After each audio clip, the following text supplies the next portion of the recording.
기도하고 시작하겠습니다. 하나님 아버지 감사합니다. 주님께서 은혜 내려주셔서 라오디게아 교회를 향한 주님의 말씀을 우리에게 허락하여 주시고 또 분별할 수 있게 하여 주시니 감사합니다. 이 말씀을 잘 듣고 주 예수 그리스도의 말씀으로 듣고 예수님을 정말 모든 좋은 것의 근원으로 붙잡는 우리 모두가 다 될 수 있도록 도와주시고 특별히 그러한 교회가 될 수 있도록 인도하여 주옵소서.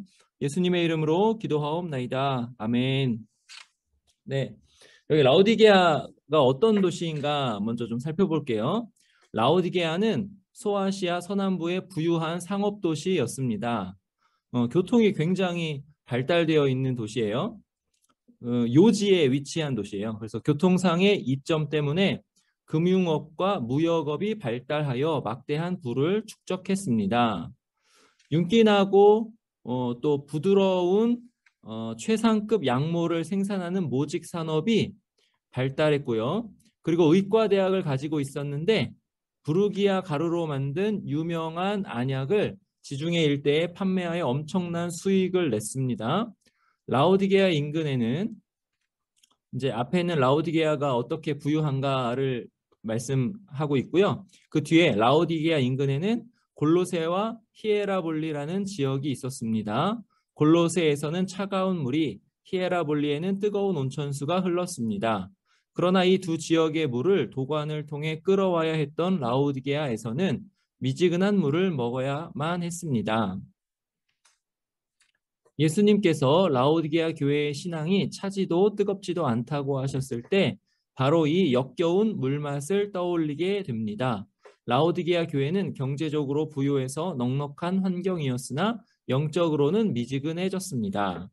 이거 한번 라오디게아 교회가 어떻게 좀 어떤 상태인지를 지도나 뭐 여러 가지 자료를 보면서 살펴볼게요.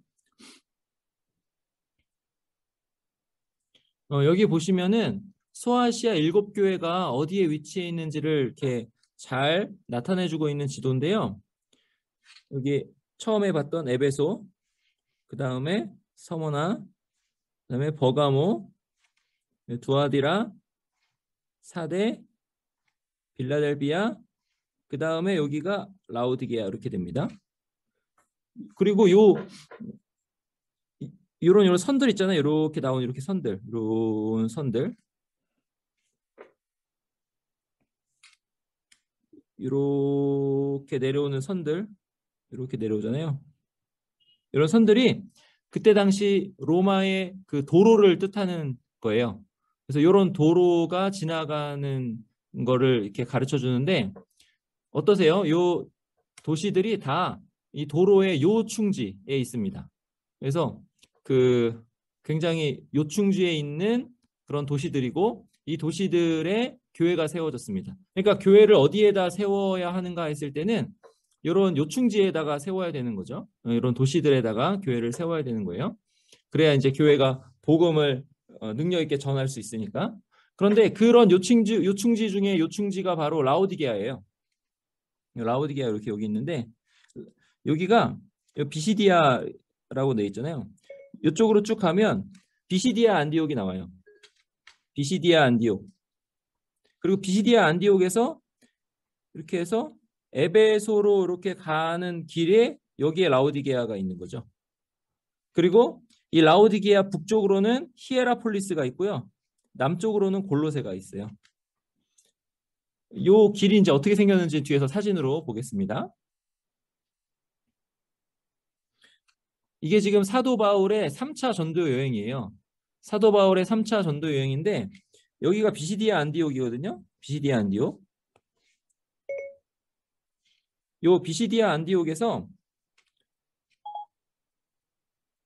그 이렇게 쭉 오면은 여기가 라오디게아예요.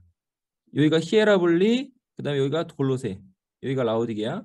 그리고 이쪽으로 쭉 가면은 이렇게 해서 에베소가 갈 수 있습니다. 그러니까 요 경로를 따라서 사도 바울이 그 각 도시 요충지 도시들을 이렇게 돌아다닌 거죠. 그리고 유대인 회당을 중심으로 전도를 한 거예요. 그래서 사도 바울이 요 지역을 지나갔을 거예요. 지나갔을 거고 나중에 골로새서라는 서신을 쓰죠. 잠깐 이제 참고적으로 골로새서를 제가 한번 찾아볼게요. 골로새서에 이런 말씀이 나와요.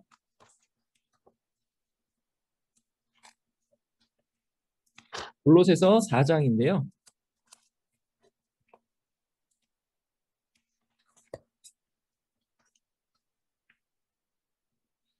골로새서 4장 13절. 그가, 여기는 이제 그는 누구냐면 에바브라예요. 에바브라. 그리스도 예수의 종인 너희에게서 온 에바브라. 그가 너희와 라오디게아에 있는 자들과 히에라볼리에 있는 자들을 위하여 많이 수고하는 것을 내가 증언하노라, 이렇게 나오거든요. 그러니까 골로새서니까 너희는 골로새 교회 교인들이고, 그 다음에 라오디게아, 골로새랑 굉장히 가까워요. 라오디게아에 있는 자들, 그러니까 라오디게아에도 교회가 있었고요. 그리고 히에라볼리에 있는 자들, 히에라볼리에도 교회가 있었을 것입니다.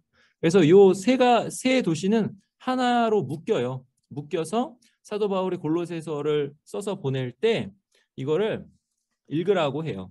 16절에 보면 골로새서 이 편지를 너희에게서 읽은 후에 라오디게아인의 교회에서도 읽게 하고, 그러니까 라오디게아인의 교회에서도 읽으라고 해요.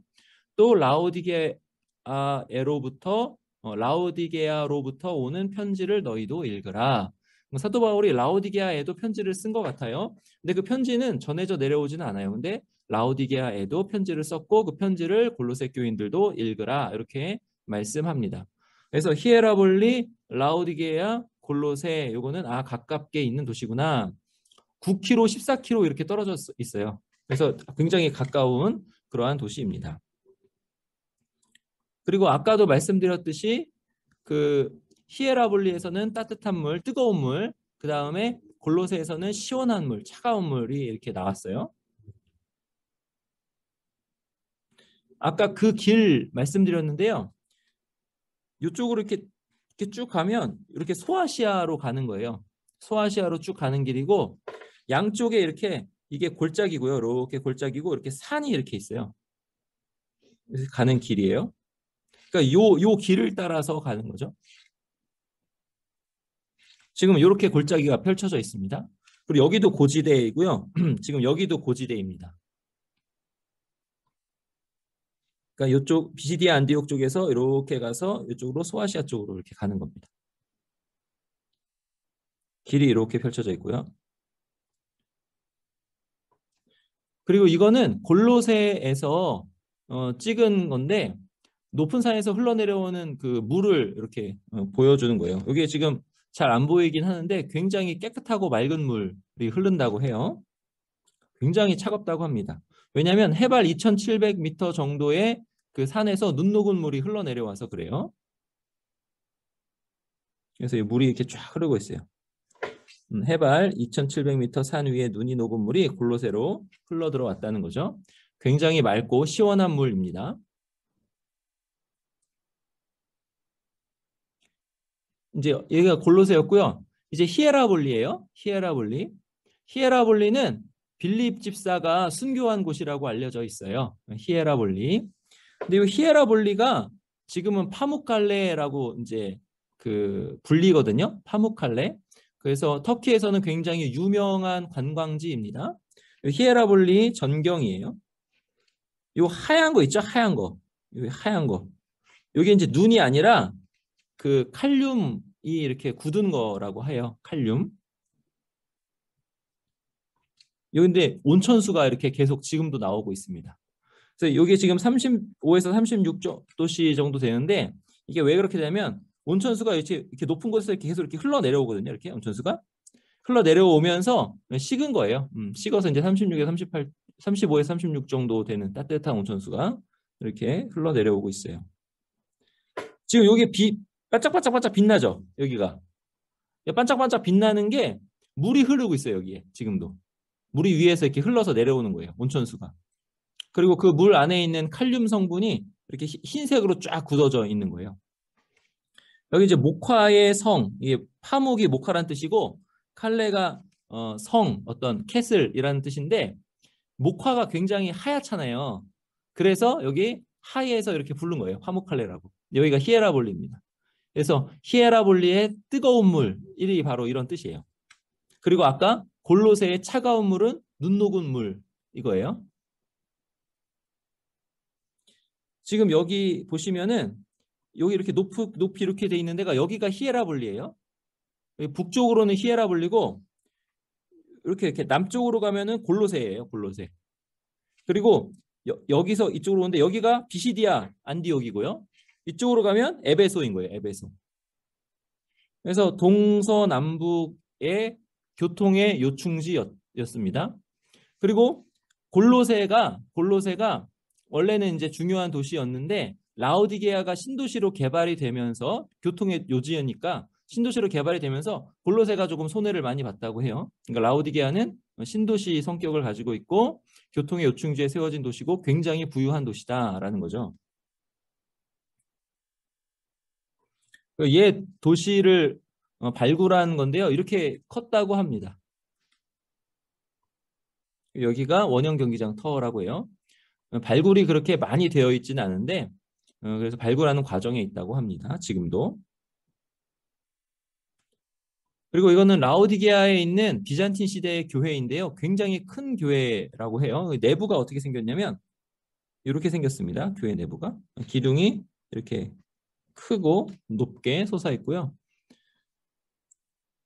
요거는 세레터라고 합니다. 그 교회 안에 있는 세레터. 그러니까 이게 이제 천 몇백 년 된 건물이죠. 천 몇백 년. 그리고 아까 이제 로마 시대의 그 시가지는 2000년이 넘은 그런 그 건물들인 거죠. 그리고 이 라오디게아에 요게 뭐냐면 이 양가죽으로 만든 가죽 재킷들이에요. 그래서 염료도 굉장히 발전돼 있어서 이렇게 색을 잘 입혀가지고 양가죽으로 만든 재킷들인데 이게 굉장히 부드럽더라고요. 이렇게 영상으로 이렇게 만져보고 하는데 양가죽 부드럽잖아요. 근데 이 품질이 굉장히 좋습니다. 지금도 이렇게 좋아요. 그리고 목화밭입니다. 그래서 여기는 직물 생산에 있어서는 굉장히 유리한 지역인 거예요. 그래서 목화밭인데 목화밭이 이렇게 넓어요. 이렇게 다 목화밭이에요.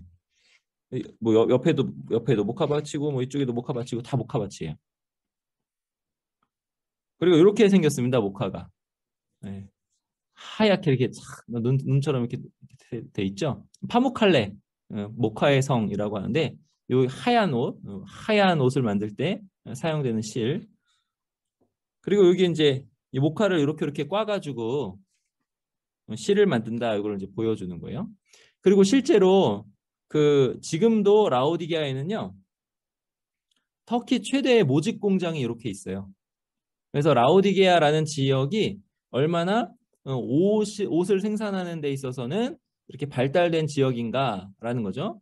그리고 안약을 생산하는 데 있어서도 아주 발달된 지역이고요. 그리고 교통의 요지이기 때문에 굉장히 부유한 지역이었다는 거죠.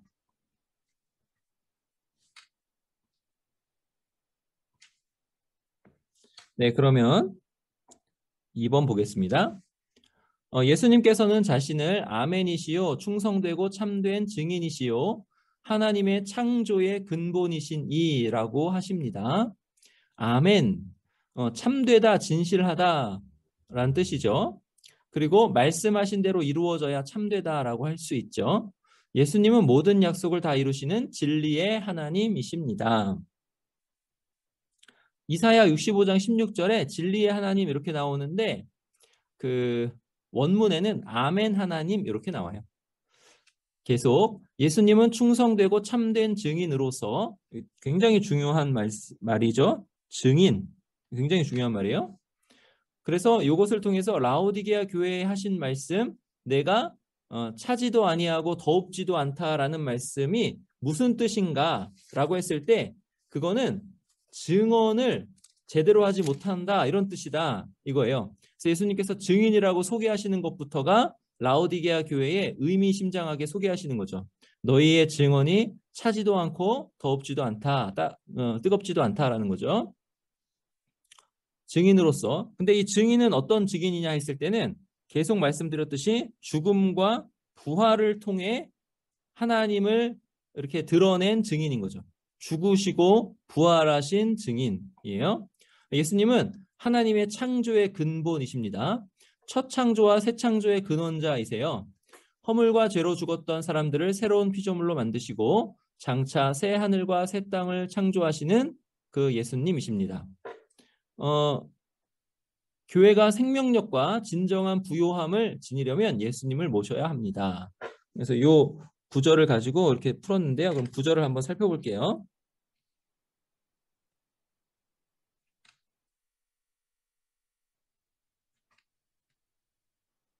자, 14절입니다.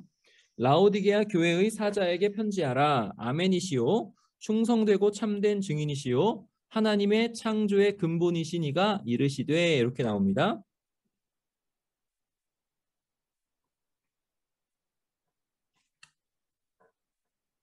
자, 먼저 아멘이시오. 충성되고 참된 증인이시오. 이걸 좀 살펴볼게요. 아까도 살펴봤듯이 아멘의 뜻은 진리 또는 믿을만하다라는 거죠. 사실 충성되고 참되다라는 말의 히브리어가 아멘이에요. 아멘. 우리가 하는 아멘. 그리고 또 뒤에 충성되고 참되다 나오죠. 충성, 참되다, 신실하다, 믿을만하다. 그 다음에 참되다, 진리다 이렇게 되죠. 그러니까 의미가 어떻게 돼요? 의미가 중첩되죠. 그래서 같은 말을 계속 쓴다라는 거죠. 같은 말을 계속 쓰는 이유는 뭐죠? 강조하기 위해서입니다. 예수님께서는 하나님의 신실한 증인이심을 강조하는 거죠. 강조하는 거예요. 근데 무엇을 강조하냐? 예수님께서 하나님의 신실한 증인이심을 강조한다는 거죠. 증인이심을 강조해요. 자, 그 다음 하나님의 창조의 근본이시니 이렇게 되죠. 창조의 근본이 무엇인가 이걸 좀 살펴볼게요. 자, 1장 5절에 보시면 계시록 1장 5절에 보시면 또 충성된 증인으로 계속 증인이라고 나오죠. 죽은 자들 가운데서 먼저 나시고 땅의 임금들의 머리가 되신 예수 그리스도로 말미암아 은혜와 평강이 너희에게 있기를 원하노라. 우리를 사랑하사 그의 피로 십자가를 말씀해요. 그의 피로 우리를 죄에서 해방하시고 이렇게 나옵니다. 그러니까 죽은 자들 가운데서 먼저 나신 그 분이 증인이시다 이렇게 나오죠. 그리고 여기 그의 피로 이렇게 나오죠. 자, 그다음에 1장 18절 보면 내가 곧 살아있는 자라 내가 전에 죽었었노라 볼지어다 이제 세세토록 살아있어 이렇게 말씀하죠. 내가 전에 죽었었노라. 그러니까 예수님이 증언을 어떻게 하시냐면 죽으심과 부활로 증언을 하시는데 그것이 창조의 근본이라는 말씀이랑 연결이 된다는 거죠. 창조의 근본이란 말이 어떻게 연결되냐? 골로새서 1장에 보시면 이렇게 돼요. 18절에 그는 몸인 교회의 머리시라. 그가 어떻게 나와요? 근본이시요 이렇게 나오죠. 근본이시요. 죽은 자들 가운데서 먼저 나신 이신이 그러니까 부활로 십자가와 부활로 근본이신 거예요. 이는 친히 만물의 으뜸이 되려 하심이요. 자, 그다음 그런데 어떻게 근본이시냐 했을 때는 그의 십자가의 피로 화평을 이루셔서 근본이신 거예요. 만물 곧 땅에 있는 것들이나 하늘에 있는 것들이 그로 말미암아 자기와 화목하게 되기를 기뻐하심이라 이렇게 나옵니다. 그러니까 하나님께서 죄에 있는 것을 그냥 둘 수 없으신 그러한 무한히 공의로우신 하나님이시기 때문에 지금 이 온 우주가 하나님과 이렇게 화평하면서 존재할 수 있는 존속할 수 있는 이유가 어디에 있는가 했을 때는 십자가의 피로 화평을 이루셨기 때문이라는 거죠. 그러니까 십자가는요 모든 우주 만물을 포괄하는 그런 능력이 있는 거예요. 십자가에는 모든 우주 만물이 지금 존재할 수 있는 이유는 뭐냐면 예수 그리스도께서 십자가에서 화평을 이루셨기 때문이에요. 그게 바로 지금 십자가가 예수 그리스도께서 근본이시다라고 하는 그 말씀의 뜻인 거죠. 그러니까 모든 그 우주 만물 창조가 이루어졌는데 그 창조가 이루어질 수 있는 바탕이 어떻게 됐느냐? 하나님이 지금 모든 것을 다 이렇게 계획하시면서 아시잖아요. 근데 그 계획 안에 그 모든 그 아심 안에 뭐가 있냐면 인간이 하나님을 선택하고 하나님께 나아가고 하나님께 항복하면서 이렇게 하나님을 사랑하려면 선악을 알게 하는 나무의 과실을 따먹고 그걸 먹고 하나님께 반역하는 것이 이렇게 과정 중에 있단 말이죠. 그러면 그 모든 과정 안에서 악이 지금 발생하는 거예요. 근데 하나님은 악을 그냥 둘 수 없으신 분이죠. 근데 그 모든 과정을 어떻게 이루시는가 했을 때는 십자가를 딱 세워 놓으시고 이루시는 거예요. 그러니까 창세 전에, 그러니까 모든 계획 이전에 예수 그리스도께서 예수 그리스도 때문에 예수 그리스도의 십자가와 부활 때문에 모든 만물이 있는 거죠. 그리고 모든 만물이 있을 뿐만 아니라 새 창조가 또 거기서 있는 거죠. 새 하늘과 새 땅, 앞으로 이룩될 새 하늘과 새 땅이 이제 다가올 텐데 그것을 이루신 분도 예수 그리스도이신 거예요. 그러니까 창조와 새 창조의 근본이신 거죠, 예수님. 근데 그렇게 새 창조와 새 창조의 근본으로 어떻게 그렇게 하셨는가 했을 때는 예수 그리스도의 십자가와 부활로 그렇게 하셨다라는 거예요. 십자가에서 죽으시고 부활하셔서 승천하셔서 그 영원한 속죄 제사의 그 효력을 영원토록 이렇게 적용하시는 그 일로 말미암아 창조가 이루어졌고 새 하늘과 새 땅이 우리에게 주어질 것이다 이거예요. 요거를 잘 아셔야 돼요. 창조의 근본이시다 이거예요. 그러면 창조의 근본에 뭐가 들어가 있어요? 예수님의 증언이 들어가 있고 하나님이 어떠한 분이신가? 그리고 예수님의 십자가와 부활이 거기 들어가 있는 거예요. 자, 아멘이 이름에 쓰인 예가 구약 성경에 한 군데 있어요. 거기가 뭐냐면 거기가 어디냐면 이사야 65장이에요. 자, 이사야 65장. 이러므로 땅에서 자기를 위하여 복을 구하는 자는 진리의 하나님을 향하여 복을 구할 것이요. 땅에서 맹세하는 자는 진리의 하나님으로 맹세하리니 이는 이전 환란이 잊어졌고 내 눈앞에서 숨겨졌음이라. 여기 진리의 하나님 이렇게 두 번 나오는데 이 두 번 다 원어를 보면 이렇게 나와요. 베 엘로헤 아멘 이렇게 나옵니다. 베 엘로헤 아멘. 엘로힘의 이제 연계형인데 하나님이란 뜻이에요. 그러니까 베 엘로헤 아멘이면 진리의 하나님 안에서 이런 뜻입니다. 그래서 아멘, 아멘이에요. 아멘. 그러니까 베 엘로헤 아멘, 아멘 하나님 안에서 그러니까 아멘이 이름에 쓰였습니다. 그런데 이 65장에 17절에 이렇게 나와요. 보라, 내가 새 하늘과 새 땅을 창조하나니. 창조의 근본이시다. 근데 어떤 창조의 근본이시냐? 새 창조의 근본이시다. 논리적으로 추론하면 이전 창조의 근본이시기도 해요. 그리고 아주 확실하게는 새 창조의 근본이신 거죠. 이전 것은 기억되거나 마음에 생각나지 아니할 것이라. 너희는 내가 창조하는 것으로 말미암아 영원히 기뻐하며 즐거워할지니라.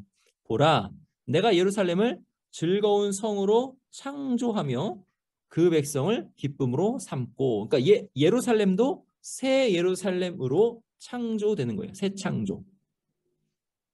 빌라델비아 교회에 하신 말씀 앞에서 살펴본 거 이렇게 나오죠. 내 하나님께로부터 내려오는 새 예루살렘의 이름과 나의 새 이름을 그의 위에 기록하리라.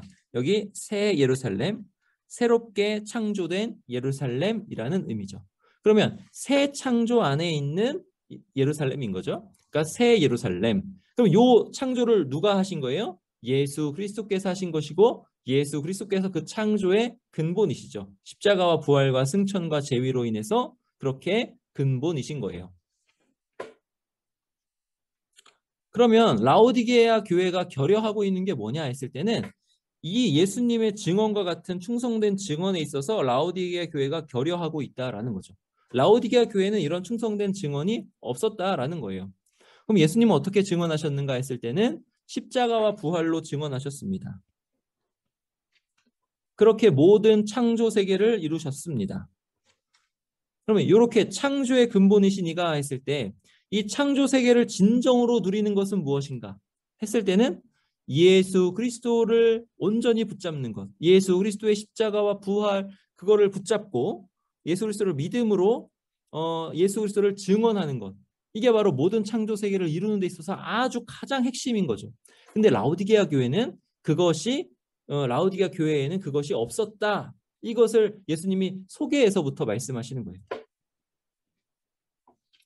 그래서 라우디게아 교회에 필요한 게 뭐냐? 라우디게아 교회에 필요한 것 뒤에도 이제 쭉 나오는데 라우디게아 교회에 필요한 건 뭐냐면 새 창조의 첫 열매이신 예수님의 부활의 능력입니다. 그러니까 부활의 능력이 필요해요. 그러면 부활의 능력이 우리에게 임하려면 뭐가 있어야 돼요? 죽어야 되잖아요. 죽어야 되잖아요.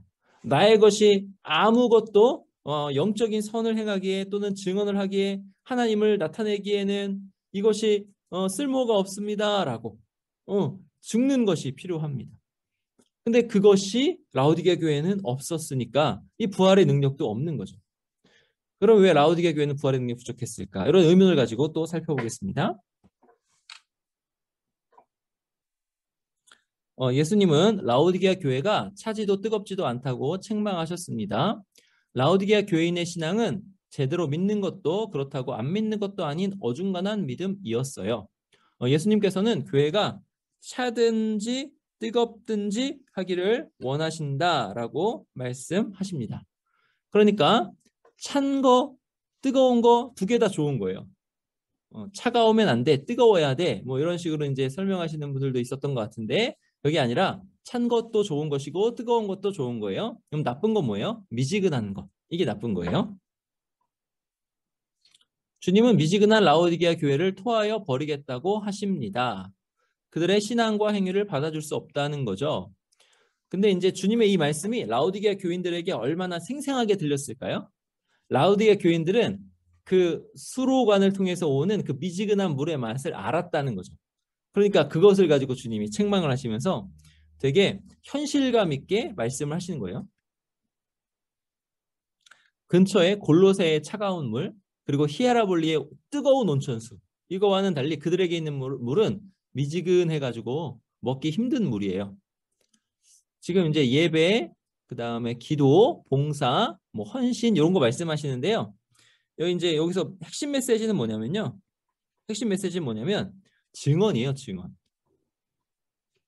이들은 예수님을 증언하는 데 있어서 미지근했다라는 거죠. 예수님의 모습을 보여주지 못했다라는 거예요. 그러면 라오디게아 교회는 왜 미지근한 신앙에 빠졌을까요? 예수 그리스도보다 세상적인 부요함에 만족하고 있었기 때문입니다. 이게 참 자기들이 부족한 것이 없다라고 생각했다는 거죠. 그들에게 부활의 능력이 없는 이유가 바로 그거예요. 요거는 이제 다음 절이니까 먼저 그 앞에 미지근한 거 그거를 한번 살펴보고 볼게요. 15절 16절입니다. 내가 내 행위를 아노니 내가 차지도 아니하고 뜨겁지도 아니하도다. 내가 차든지 뜨겁든지 하기를 원하노라.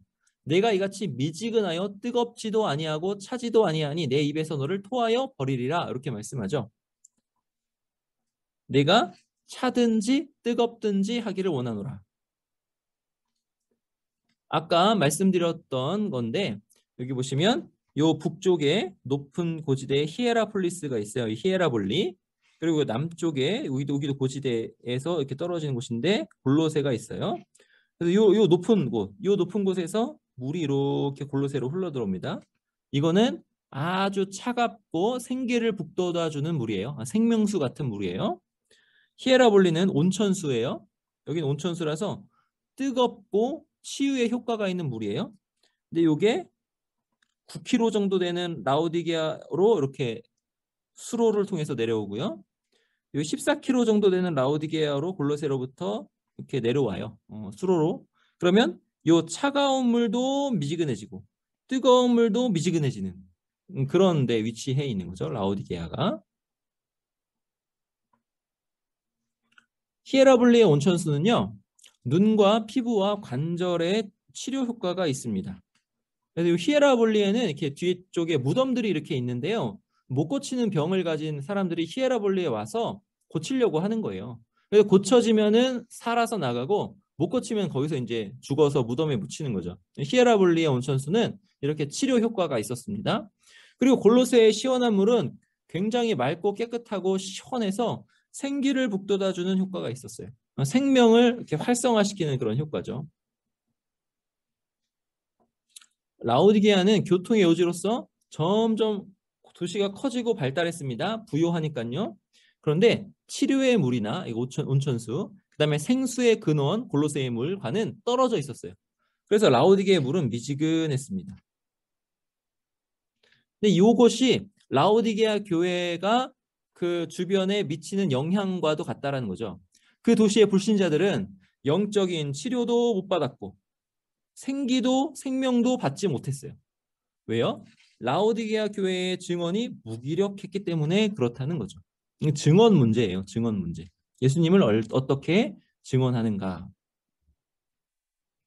라오디게아 교회는 죽으심과 부활을 증언하지 못하였다는 거죠. 왜 그렇게 하지 못하였을까? 왜요?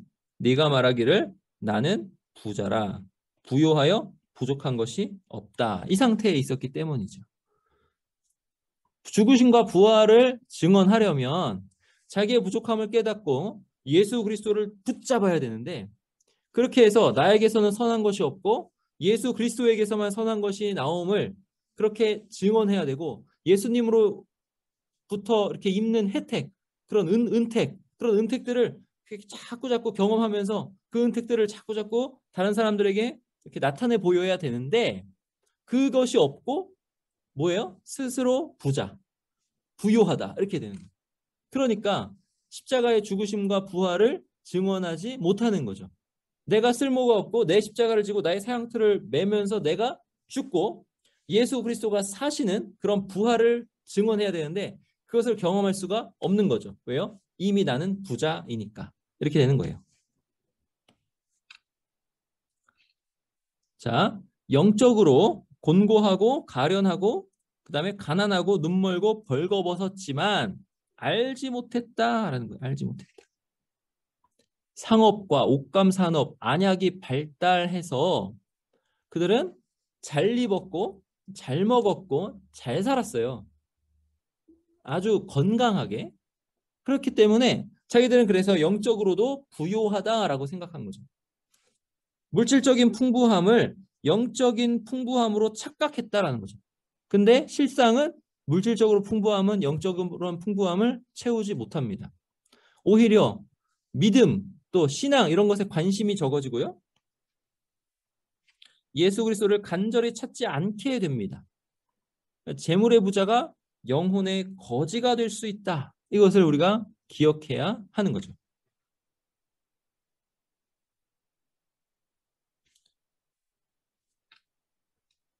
자, 17절 볼게요. 내가 말하기를 나는 부자라 부요하여 부족한 것이 없다 하나 내 곤고한 것과 가련한 것과 가난한 것과 눈먼 것과 벌거벗은 것을 알지 못하는도다. 자, 스스로 말합니다. 내가 말하기를 스스로 말해요. 나는 부자예요. 나는 부자입니다. 부요하여 부족한 것이 없습니다. 이렇게 말한다는 거죠. 실제로 이들에게는 부가 있었고요. 부요했고요. 부족한 것이 없었습니다. 실제로 그랬어요. 그래가지고 라우디가 교회는 자신들이 심각한 상태에 있다고 생각하지 않았어요. 오히려 그들은 자기들이 훌륭한 영적 상태에 있다라고 생각했어요. 그들은 그들의 영적인 건강함이 경제적 번영으로 나타났다라고 생각했습니다. 이게 큰 문제예요. 나에게 경제적으로 이렇게 부함이 이렇게 생겼는데 이거 내가 하나님께 받아들여져서 그런 거야. 내가 영적으로 건강해서 그런 거야. 이렇게 생각했다는 거죠. 근데 알고 보니까 뭐예요? 알고 보니까 라오디게아 그 지역의 특성상 그렇게 된 거고 그리고 알고 보니까 그들이 타협해서 그렇게 된 거다. 이거예요. 영적인 건강함이랑은 아무 상관이 없어요. 여러분 그 영적인 건강함이 경제적 번영으로 나타날 수 있나요? 없나요? 나타날 수 있어요. 하나님은요. 신명기에 이렇게 이런 데 보면 레위기 이런 데 보면 영적으로 건강한 사람들에게 이렇게 복을 주시겠다라고 말씀해요. 실제적으로 복을 주시는 경우가 많이 있어요. 영적인 건강함이 경제적 번영으로 다가가는 이렇게 나오는 경우가 많이 있습니다. 그런데 다 그런 것은 아니다라는 거죠. 다 그런 것은 아니다. 영적인 건강함이 경제적 번영으로 나타나는 때가 있고 오히려 영적인 건강함이 아니라 영적으로 피폐하여졌기 때문에 경제적인 번영이 더 자꾸자꾸 번영이 되는 경우가 있더라라는 거예요. 그러니까 이거를 어떻게 해야 돼요? 영적인 눈으로 분별을 해야 되는 거죠. 근데 라오디게아 교회는 분별을 하지 못했다라는 거예요. 그들은 불경건한 세상 제도를 받아들여 부를 쌓은 불신자와도 같은 일을 행했다라는 거예요. 여기 이제 그 18장에서 한번 볼게요. 계시록 18장에서 이게 이제 소아시아 7교회를 살펴보면서 아주 좋은 점은 장점은 뭐냐면 계시록 전체가 막 인용이 돼서 나온다는 거예요. 그래서 계시록이 이해가 되는 거예요. 자, 즉 라오디게아의 그리스도인들은 우상 숭배를 하는 무역조합과 당대 문화에 속한 경제적 제도에 기꺼이 협조하여 타협하여 경제적으로 윤택한 생활을 하고 있었다는 거죠. 타협하였다 이거예요. 그거를 어떻게 알 수 있느냐?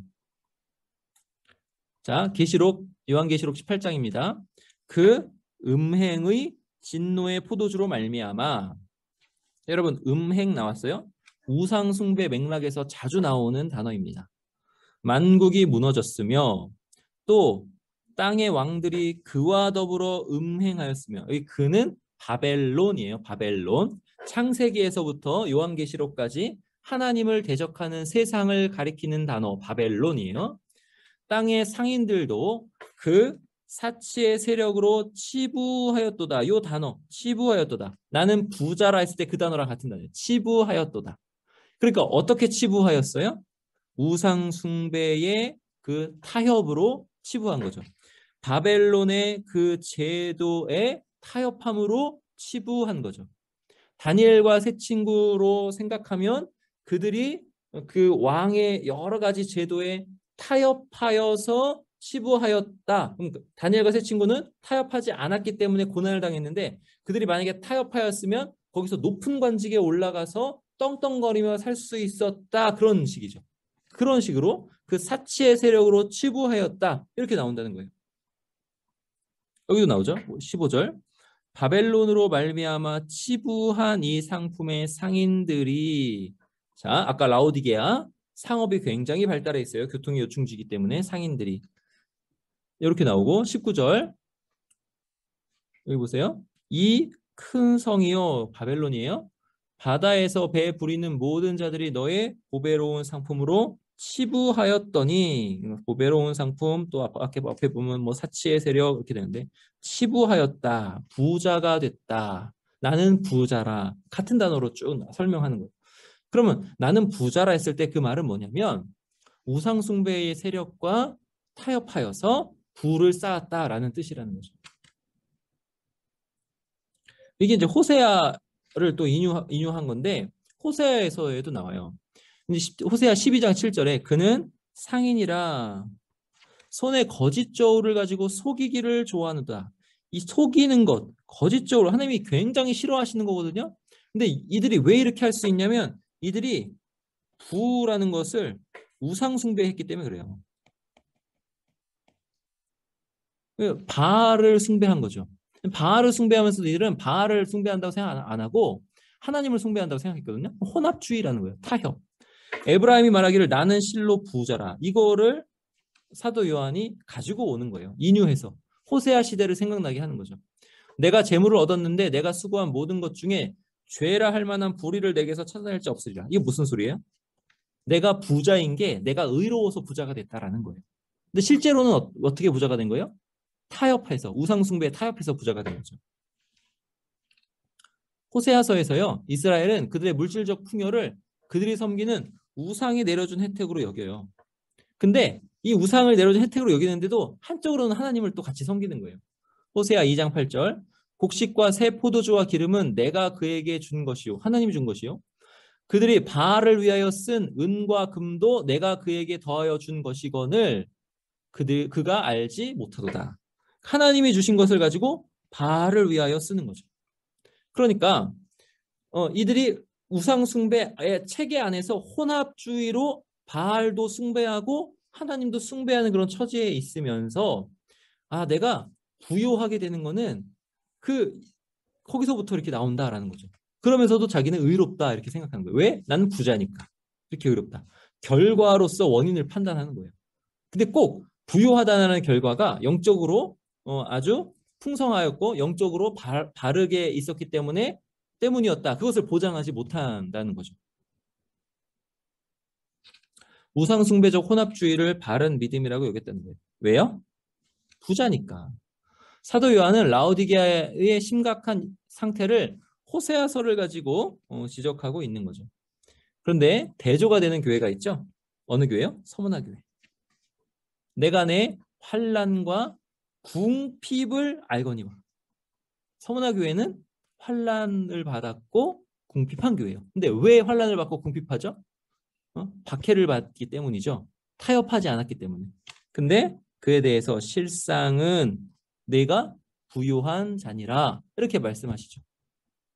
그러니까 이때의 시대 상황에서는 영적인 건전함을 가진 자는 환난과 궁핍 가운데 들어가지 않으면 안 된다. 환난과 궁핍 가운데 들어갈 수밖에 없다. 이런 시대상이었어요.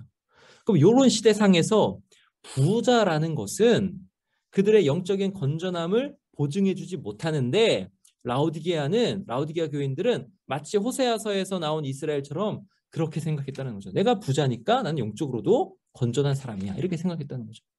요거를 영적인 분별을 우리가 잘 해야 됩니다. 이 시대에 그리스도인들이 부자가 될 수 있어요. 근데 그 부가 영적인 건전함에서 나왔는지 아니면 세상과의 타협에서 나왔는지를 잘 분별할 필요가 있다는 거죠. 안 그러면 내가 너를 토하여 내치리라 이런 책망을 우리가 받을 수 있다는 거예요. 내 곤고한 것과 가련한 것과 가난한 것과 눈먼 것과 벌거벗은 것을 알지 못하는도다. 이렇게 돼요. 자, 여기 라오디게아에는 안약이 발달되어 있어요. 그리고 앞에서 읽었듯이 이것을 수출하였고요. 그리고 치료를 하는 그런 뭐 의과대학 같은 것도 있었어요. 그리고 그러니까 이 사람들은 눈멀 일이 없는 그런 사람들인 거예요. 안약이 아주 좋은 게 있으니까. 근데 눈이 멀었다라는 거죠. 그리고 벌거벗었다. 아까 목화밭 봤죠. 양모 봤죠. 양모도 얼마나 좋은 실들을 생산합니까? 목화. 당시에는 로마 원로원이요 라오디게아에서 흰 면직을 수입을 했어요. 그러니까 그것을 그렇게 수출하니까 굉장히 부했죠. 그리고 그것의 원산지니까 얼마나 옷을 잘 입었겠습니까? 옷을 잘 입었는데 벌거벗었다. 자, 타협으로 그리스도를 증언하는데 무능하고 무기력하게 되었어요. 이들이 누리는 선한 것이 그 근원에 그리스도가 계시는데 아까 창조의 근본 모든 선한 것의 근본이 그리스도이신데 그것을 인정하지 않고 그리스도도 붙잡고 타협 그리스도도 붙잡고 또 붙잡아서 나는 여기로부터 부유한 거를 모르고 이것 때문에 부유한 걸 모르고 나는 영적으로 부유하다고 착각하는 이런 상태에 있는 거죠. 그러니까 예수 그리스도를 증언하고 예수 그리스도를 나타내는 데는 굉장히 약하고 무기력하고 미지근하게 된 거죠. 왜요? 다른 것으로부터 좋은 것을 받고 있으니까 그렇죠. 근데 실상은 어때요? 곤고하고 가련하고 가난하고 눈멀고 벌거벗었다라는 거죠. 그래서 예수님은요 라오디게아 교회가 필요로 하는 모든 것을 예수 그리스도 자신에게서 얻으라 이렇게 말씀하세요. 그리스도에게서 얻으라. 그리스도에게서 금을 얻고 그리스도에게서 흰옷을 얻고 그리스도에게서 안약을 구하라라는 거예요. 정금은 귀한 보화인데요.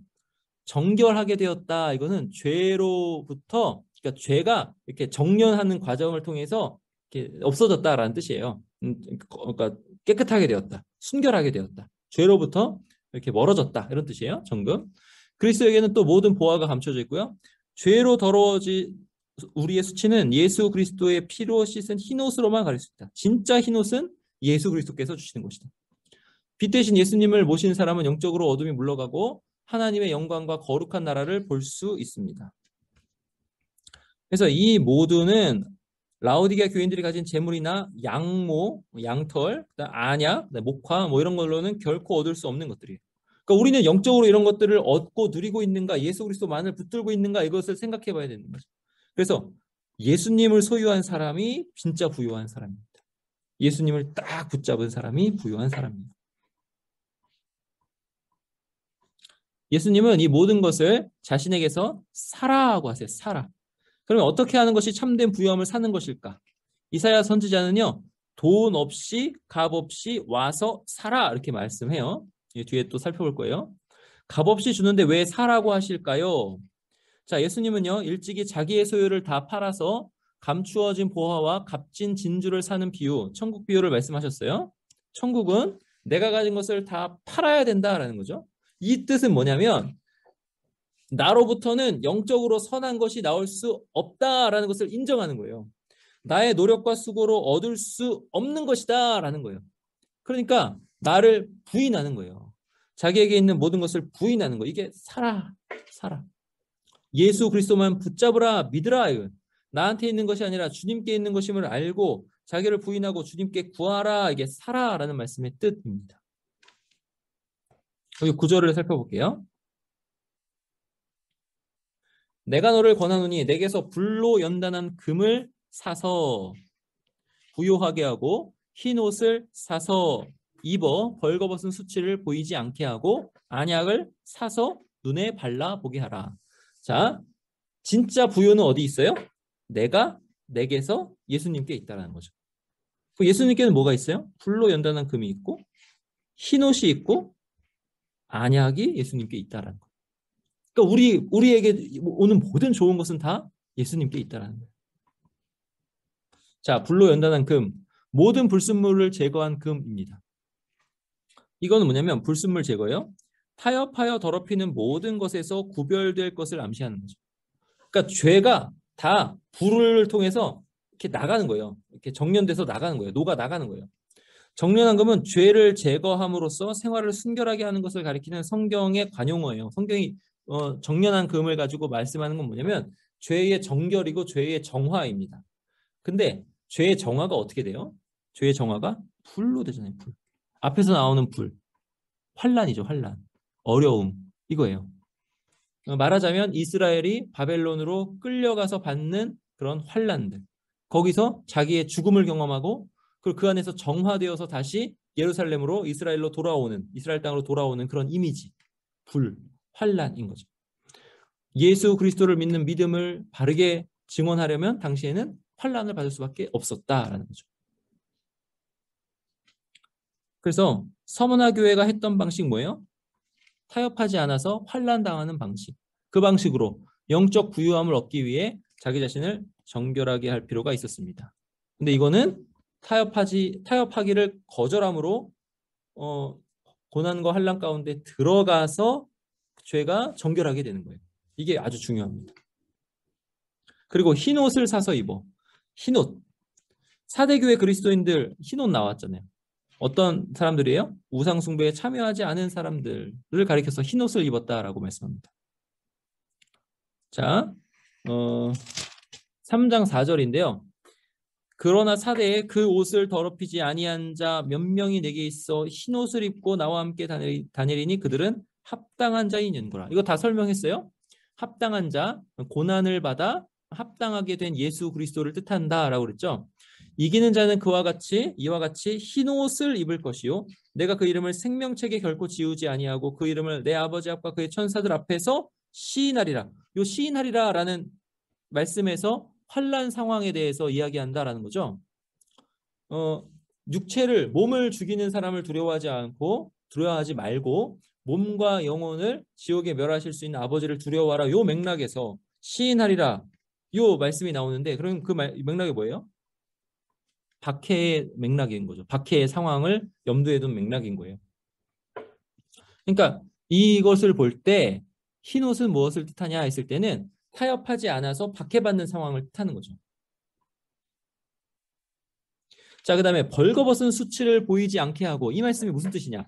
벌거벗은 수치를 보이지 않게 하고. 이거 우상 숭배와 관련된 말씀이에요. 에스겔서 23장에 보면은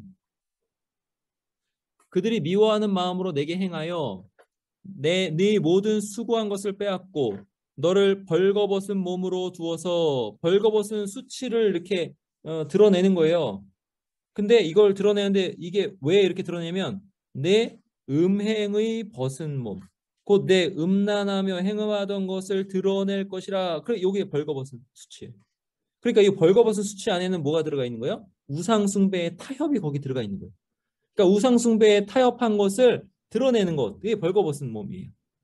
그러니까 내가 이같이 당할 것은 내가 음란하게 이방을 따르고 그 우상들로 더럽혔기 때문이로다. 타협했기 때문이로다. 우상 숭배를 했기 때문이로다. 이렇게 되는 거예요. 그러니까 당시의 로마 상황과 요 에스겔의 이스라엘 상황이 같이 이렇게 있어서 사도 요한이 그것을 가져와서 이것을 설명하는 거죠. 벌거벗은 몸. 그럼 벌거벗은 몸은 벗었기 때문에 단순히 수치다 이게 아니라 우상 숭배를 하였다라는 거죠. 음행하였다 이거예요. 그래서 라오디게아의 그 미지근한 그런 증언은 무엇 때문이냐? 라오디게아의 죄는 뭐냐 했을 때 우상 숭배라는 거죠. 타협이라는 거예요. 이 타협의 결과가 부로 나타나는 거죠. 부. 자기의 영적인 건강이 부로 나타난 게 아니라 타협의 결과가 부로 나타났다라는 거죠. 안약을 사서 눈에 발라 보게 하라 이 말씀. 이거 눈이잖아요. 눈 영적 분별력을 가리킵니다. 영적 분별력. 그러니까 라오디게아 교회는 영적 분별력이 없었다라는 거죠. 계속 말씀드렸듯이 나에게 온 부가 정말 하나님을 잘 섬겨서 온 부인지 아니면 세상과 타협해서 얻은 부인지에 대해서 분별하지 못했다라는 거예요. 그러니까 눈이 멀었다라는 거예요. 요한복음 9장 예수께서 이르시되 내가 심판하러 이 세상에 왔으니 보지 못하는 자들은 보게 하고 보는 자들은 맹인이 되게 하려 함이라 하시니 그리고 날 때부터 소경된 자를 고치시고 나서 하신 말씀이에요. 바리새인 중에 예수와 함께 있던 자들이 이 말씀을 듣고 우리도 맹인인가? 바리새인 우리도 맹인인가? 그랬어요. 예수께서 이르시되 너희가 맹인이 되었더라면 죄가 없으려니와. 왜 그래요? 맹인은 눈 뜨고자 하는 의지가 있죠. 그래서 예수 그리스도를 붙드는 거예요. 날 때부터 소경이었던 사람은 메시아를 만난 큰 복을 받습니다. 그러니까 예수 그리스도를 붙들고 영적으로도 눈이 떠져요. 그래서 맹인이 되었더라면 예수님을 만나요. 근데 본다고 하니 나는 말씀을 잘 알아. 나는 영적으로 건전해. 영적으로 바른 사람이야. 나는 영적으로 풍요해. 본다고 하니 이렇게 되죠. 너희 죄가 그대로 있느니라. 너희가 맹인이라. 너희가 맹인이라. 이렇게 되는 거죠. 라오디게아 교회 사람들이 이렇게 영적 공경에 무감각했습니다. 맹인이었어요. 왜 그랬을까요? 당장 부족한 것이 없었기 때문에. 그래서 요한복음 9장에 나온 바리새인들 비슷하죠. 바리새인들 당시에 부자였습니다. 그리고 부를 하나님이 주신 것이라고 가르쳤어요. 근데 실상은 그들의 부는 하나님을 붙들지 못하는 예수 그리스도 하나님의 아들이신 그분을 붙들지 못하는 그런 원인이 되었습니다. 왜 그래요? 이미 이렇게 충족하고 만족하니까 그렇죠. 영적인 분별력이 없는 거예요. 맹인인 거예요. 그러니까 영적 분별력을 가지라라는 거죠. 그러면 영적 분별력은 어떻게 생깁니까? 예수 그리스도로만 생기는 거예요. 영적 분별력이 없는 상태는요. 이게 또 나와요. 요한계시록 16장인데요. 또 내가 보매 개구리 같은 새 더러운 영이 용의 입과 요 입도 나오고요. 짐승의 입과 거짓 선지자의 입에서 나오니. 이게 지금 그 가짜예요, 가짜. 삼위일체를 따라하는 악한 세력들이에요. 용, 짐승, 거짓 선지자. 따라하는 거예요. 근데 입으로 통해서 나와요. 입으로. 그들은 귀신의 영이라 이적을 행하여 온 천하 왕들에게 가서 하나님 곧 전능하신 이의 큰 날에 있을 전쟁을 위하여 그들을 모으더라. 이적을 행하기도 하고요. 그러니까 분별하기 굉장히 어렵습니다. 입에서 뭔가를 말하고요. 보라 내가 도둑같이 오르니 누구든지 깨어 무슨 뜻이에요? 분별하여 자기 옷을 지켜 벌거벗고 다니지 아니하며 자기의 부끄러움을 보이지 아니하는 자는 이거 우상숭배의 맥락이랑 연결된다 그랬죠? 우상숭배의 맥락. 복이 있도다. 분별하여 우상숭배를 정확하게 분별하여 우상숭배를 하지 않는 자, 타협하지 않는 자는 복이 있도다 이런 뜻이에요. 그러니까 분별하지 못하는 상황에서 용과 짐승과 거짓 선지자들이 활동한다라는 거예요. 근데 특별히 뭐요? 입을 통해서 활동한다. 여러분 이 시대에 이단이 많죠. 왜 이단이 많을까? 이에 대한 답이 여기 있어요. 분별하지 못하는 상황이라는 거죠. 왜 분별하지 못해요? 예수 그리스도의 생명의 말씀이, 예수 그리스도의 복음이 교회를 통해서 진리로 증언되지 못하기 때문에, 그 사람들이 그것을 분별하지 못하기 때문에, 많은 이들이 그것을 분별하지 못하기 때문에. 여러분, 성경 말씀을 통해서요, 이 교리도 잘 가르쳐야 되거든요. 교리를 진짜 잘 가르쳐야 돼요. 그런 교리에 대한 어떤 깊은 가르침이 없기 때문에. 그리고 지적으로도 잘 가르쳐 놔야 되는데 감정만 막 들뜨게 하고 지적으로는 가르침이 그렇게 많이 없기 때문에 분별하지 못하는 상황에서 예수 그리스도가 어떤 분이신지 그 신비에 대해서 쫙 풀어주면서 가르치는 그런 것들이 많이 없기 때문에 이런 활동들이 이루어지는데, 특별히 입을 통해서 이루어지는 거죠. 거짓이 자꾸 난무하는 거죠. 이게 되게 중요합니다. 깨어 분별력을 가지라는 말이에요. 분별력을 가지라. 우상숭배에 타협하지 않는 것. 이런 거예요. 그 계시록 말씀이 이런 식으로 쭉 이해가 되시기 바랍니다. 여기 이해를 하셔야 돼요. 하나하나 보시면서 이해를 하시면서 보셔야 돼요. 자, 그러면 라오디게아는 왜 그렇게 분별하지 못했는가? 라오디게아는요, 금융제도가 굉장히 발달되어 있어요. 금융제도가 발달되어 있다는 건 뭐냐면 레버리지를 사용해서, 그러니까 빚을 사용해서 어떻게든지 부자가 될 수 있는 그런 제도가 발달되어 있다는 거죠. 그러니까 지금 현대 금융제도 발달된 거 좀 한번 생각해 보세요. 자, 그다음에 안과로 유명했어요. 그래서 라우디게 의학교가 있었고, 그다음에 안약이 아주 유명한 게 있었고요. 그다음에 모직 산업과 옷 수출로 유명한 라우디게가 유명했다는 거예요. 그러면 이런 라우디게아의 질병은 어떻게 치료될 수 있을까? 유일한 치료법, 예수 그리스도입니다. 예수 그리스도를 진짜 믿는 거예요. 그 예수 그리스도를 진짜 믿는다는 건 뭐예요? 예수님의 일을 하는 거죠. 예수님처럼 자기 십자가를 지고, 자기를 부인하고 자기 십자가를 지고 따라가서 죽어 예수님을 붙들어 예수 그리스도의 생명이 내 안에 충만하게 하는 거예요. 예수 그리스도 안에만 살 길이 있음을 다시 깨닫고 예수 그리스도께로 돌이켜라 하는 거죠. 내게서 사서 이렇게 말씀합니다. 이사야 55장 볼까요? 오라 너희 모든 목마른 자들아 물로 나아오라. 돈 없는 자도 오라. 너희는 와서 사 먹되 돈 없이 값 없이 와서 포도주와 젖을 사라 말씀하시죠. 돈 없이 사라. 너희가 어찌하여 양식이 아닌 것을 위하여 은을 달아주며 배부르게 하지 못할 것을 위하여 수고하느냐. 자, 우리가 성찬을 할 때 예수 그리스도의 몸을 가지고 참 양식이라, 예수 그리스도의 피를 가지고 참 음료라. 참이다, 참. 다른 것들, 다른 나를 만족하게 하는 것들은 창조의 근본이신 예수 그리스도, 다 예수 그리스도를 통해서 만족을 하는 건데, 그것이 아니라 그것 자체로 만족을 하고 그것 자체로 기쁨을 삼는 것, 그건 뭐냐면 양식이 아닌 거다, 배부르게 하지 못할 거다라는 거죠. 왜요? 먹어도 금방 돌아서면 배가 고프니까. 내게 듣고 들을지어다. 그리하면 너희가 좋은 것을 먹을 것이며 너희 자신들이 기름진 것으로 즐거움을 얻으리라. 이게 진짜 중요하죠. 자, 사는 방법이 뭐예요? 예수님께 듣고 들을지어다.